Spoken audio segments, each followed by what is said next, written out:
Assalamualaikum warahmatullahi wabarakatuh. Alhamdulillahirabbil alamin, wassalatu wassalamu ala asyrafil anbiya'i wal mursalin sayyidina wa maulana Muhammadin wa ala alihi wa ashabihi wa man tabi'ahum bi ihsanin ila yaumiddin. Subhanaka la ilma lana illa ma 'allamtana innaka antal alimul hakim. Amma ba'du. Ma'asyiral muslimin rahimakumullah. Pada malam hari ini kita akan melanjutkan kajian kitab Matan Abi Syuja'. Kita akan mengkaji dan membahas tentang syarat sah sholat. Setelah sebelumnya kita sudah membahas syarat wajib sholat.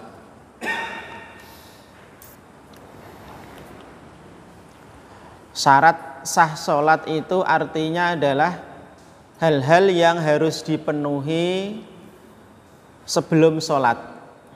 Yang kalau ada yang tidak terpenuhi maka sholatnya tidak sah. Qala al-muallifu rahimahullahu ta'ala wa nafa'ana bihi wa bi'ulumihi fid dharain amin ya rabbal alamin. Faslun, pasal tentang syarat sah sholat. Wa syara'itus sholati, syarat-syarat sholat.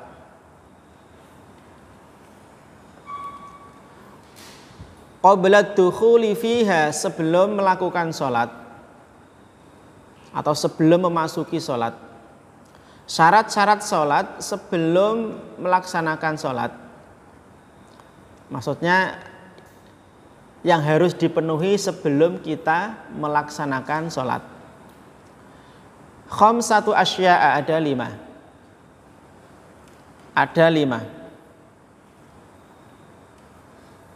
Yang pertama adalah thaharatul a'dha'i,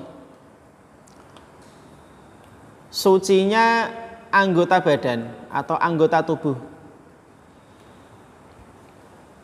Sucinya anggota tubuh minal hadathi wan najasi, dari hadath dan najis.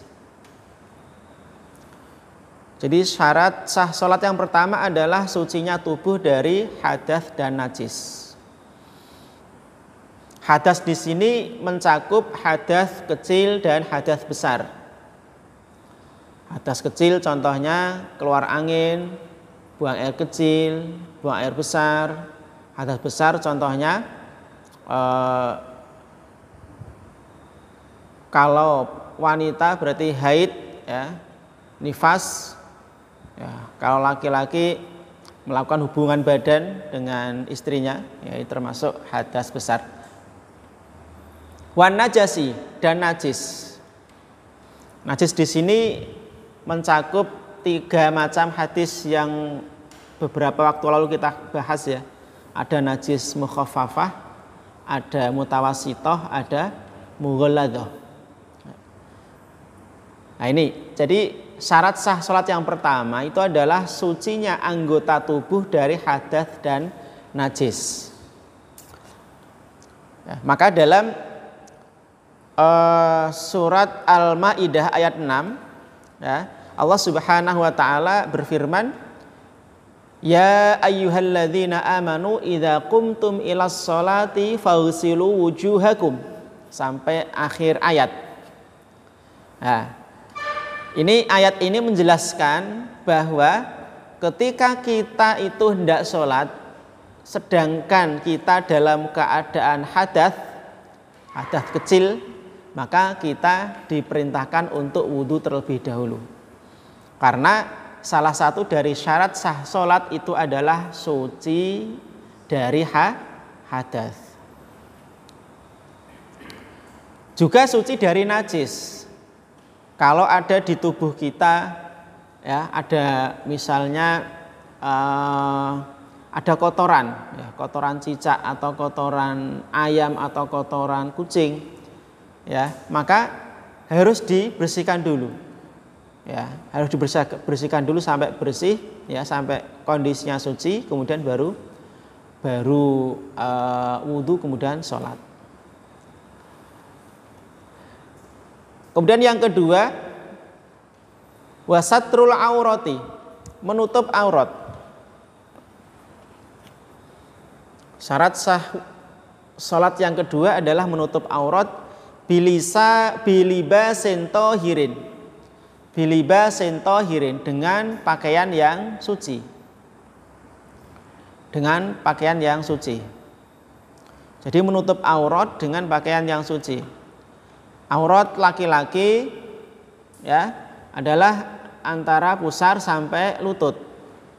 Aurat perempuan adalah seluruh tubuh kecuali wajah dan telapak tangan. Nah, kecuali wajah dan telapak tangan. Nah, ini harus ditutupi auratnya. Ya, meskipun sholatnya itu di tempat yang gelap, misalnya pas oglangan, ya, nok mah dewe, ya, tetap harus menutup aurat. Ya, tetap harus menutup aurat meskipun gelap. Nah, meskipun gelap. Ini yang kedua.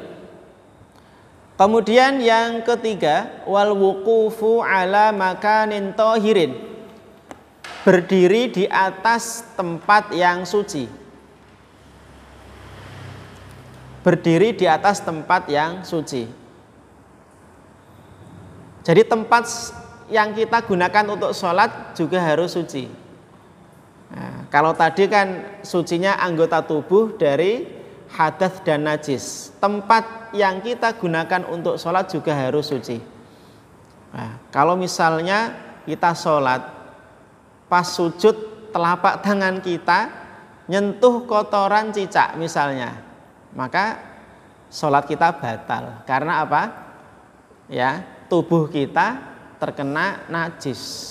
Ya, ketika kita sujud plek gitu ya di lantai, telapak tangan kita ndelala plek pas ada kotoran cicak, maka batal. Nah, yang menunjukkan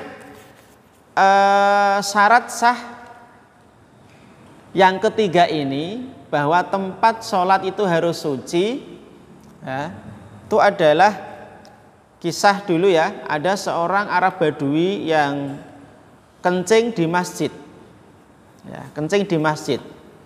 Kemudian setelah itu Rasulullah memerintahkan para sahabat untuk membersihkan air kencingnya itu dengan air. Artinya bahwa harus suci, ya, harus suci. Karena kalau tidak dibersihkan maka tempat tersebut tidak boleh digunakan untuk sholat.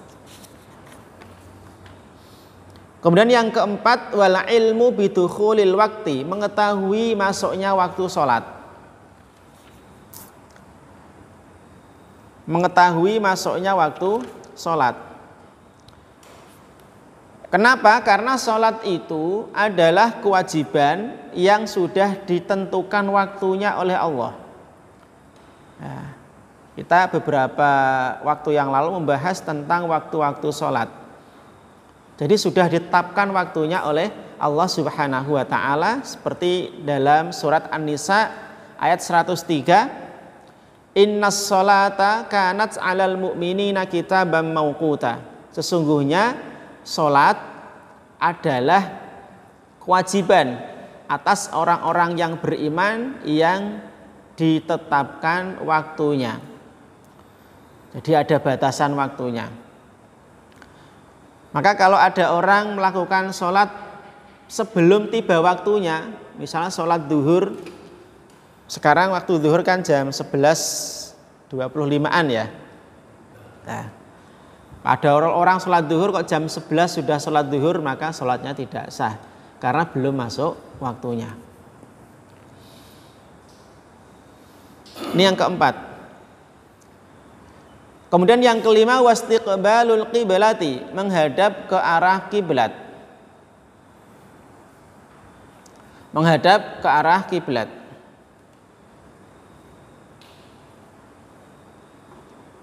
Nah, ini wajib ya, menghadap ke arah kiblat. Enggak boleh sholat menghadap ke arah, misalnya kalau kita kiblatnya kan ke barat ya, ada orang sholat menghadap ke timur misalnya, ya tidak sah. Nah, karena kiblat di tempat kita adalah menghadap ke barat. Nah, terkait dengan menghadap kiblat ini, dijelaskan di sini wa yajuzu tarkul qiblati, dibolehkan tidak menghadap kiblat. Ya, dibolehkan tidak menghadap kiblat atau dibolehkan meninggalkan menghadap kiblat. Fi halataini, dalam dua kondisi. Jadi kita diperbolehkan untuk tidak menghadap ke arah kiblat dalam dua kondisi. Yang pertama adalah fi syiddatil khaufi, ketika kondisi sangat takut. Ketika kondisi sangat takut. Ini contohnya misalnya ketika kondisi perang. Ya, ketika kondisi perang. Ketika kondisi perang.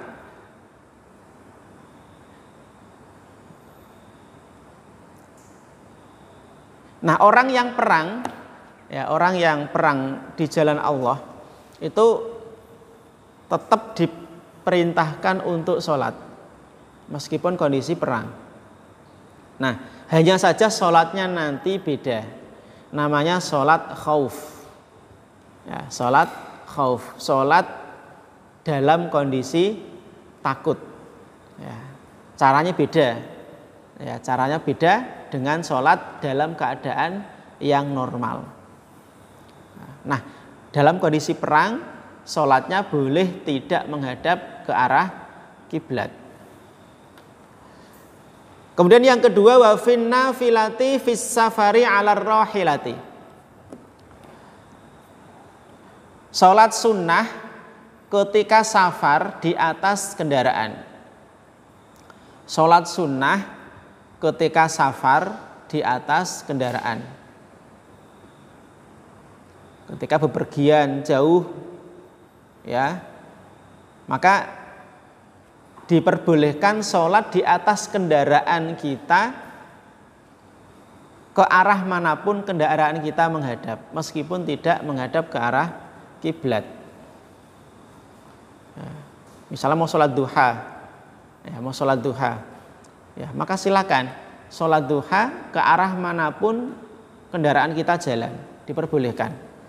Nah, ini sholat sunnah di atas kendaraan saat sedang safar. Nah, ini ya dua kondisi di mana kita diperbolehkan untuk tidak menghadap ke arah kiblat. Yang pertama tadi adalah kondisi yang sangat takut, ya, contohnya kondisi peperangan. Yang kedua adalah ketika sholat sunnah saat safar di atas kendaraan, ya, diperbolehkan untuk tidak menghadap ke arah kiblat.